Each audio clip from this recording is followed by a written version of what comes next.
Sige.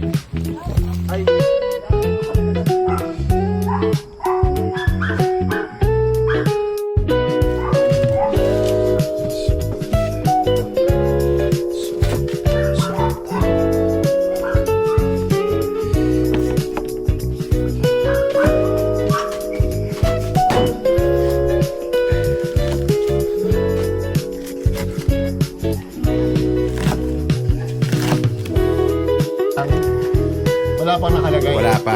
Tatabi ko muna siya. Parang ano pa lang yun, parang purify mo pa siya. Dito Pete, ganito talaga to, maluwag. Ah, wala. Ay, shit. Nadala ba yung ano? Andyan yung rubber? Oh, yung gasket. Oo. Kinabit ko na. Pwede yung mula ng 6 o'clock. Pero after nun, wala na wala. Bukas daw ng 6 p.m. Nakita ko na 4. Ngayon. Tingnan natin bukas kung makakasagot ka pa. Nako. Ulitin mo na Tama yan. na, sasagot mo. Subo mo, hindi ako natatakot. Ulitin mo na yan bukas kung kainin ka na.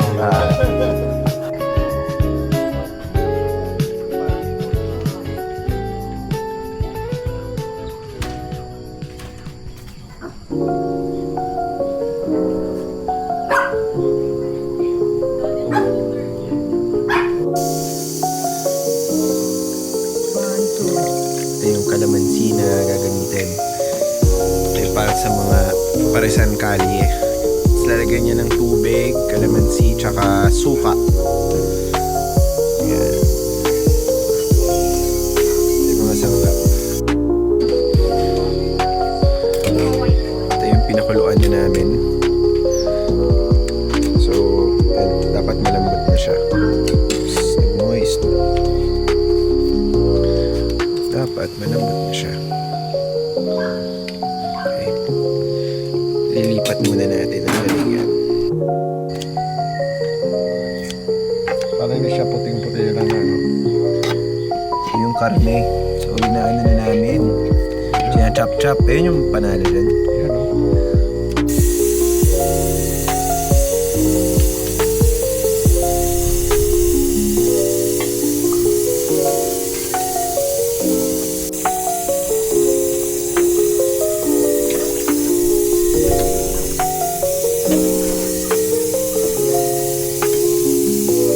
Naman. Luto na siya kaya lang, hindi na buhat.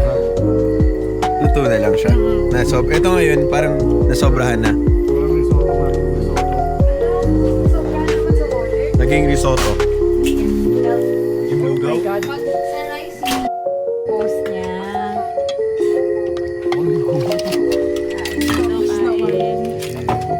Yan. Success yung kanin. Oo, kakakinan lang. Hindi talaga, basta gutom. Ito may chili. Isang kanin mga na. Ito yung pang Oo. Ngayon yung kanina. kanto pares. Kalamansi toyo. Ito yung sasandok. Magkano sa inyo, sir? Kahit isang order lang, sir. Order niyo. Wala kaming balot ngayon Isang eh. order lang po. Yan, so yung pares kasi niya sa kanina. Buwato tendon. Ano tayo doon? Ayo, ano yun? Parang masarap din to, ano? Pares niya. Masarap din to, ima. Oo, okay. Oh, lagyan mo ng Pwede, egg pwede. noodles. Kasi yung pares, Pwede nga. parang mami na rin yung sinabawan lang. Kaya lang ang mami kasi parang hindi nila